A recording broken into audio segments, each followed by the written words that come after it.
உங்கள் தந்தி1 தொலைக்காட்சியில் தினமும் ஒரு சர்ப்ரைஸ் மாலை 6 முதல் 7 மணி வரை காணத் தவறாதீர்கள்.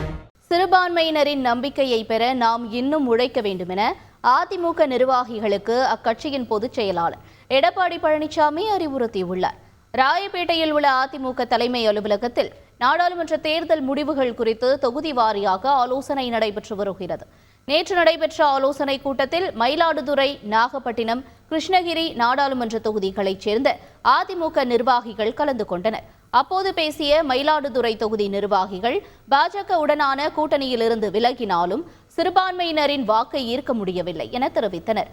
அப்போது பேசிய பொதுச் செயலாளர் எடப்பாடி பழனிசாமி, வரும் நாட்களிலும் பாஜகவுடன் கூட்டணி கிடையாது, 2026 சட்டமன்ற தேர்தலில் வலுவான கூட்டணியை அதிமுக அமைக்கும் என தெரிவித்தார். மேலும் சிறுபான்மையின மக்களின் நம்பிக்கையை பெற நாம் இன்னும் கூடுதலாக உழைக்க வேண்டும் எனவும் அறிவுறுத்தினார். இதேபோன்று இன்று ராமநாதபுரம், நெல்லை, விருதுநகர் நிர்வாகிகளுடன் பொதுச் செயலாளர் எடப்பாடி பழனிசாமி ஆலோசனை நடத்தவுள்ளார். உங்கள் தந்தி1 தொலைக்காட்சியில் தினமும் ஒரு சர்ப்ரைஸ் மாலை 6 முதல் 7 மணி வரை காணத் தவறாதீர்கள்.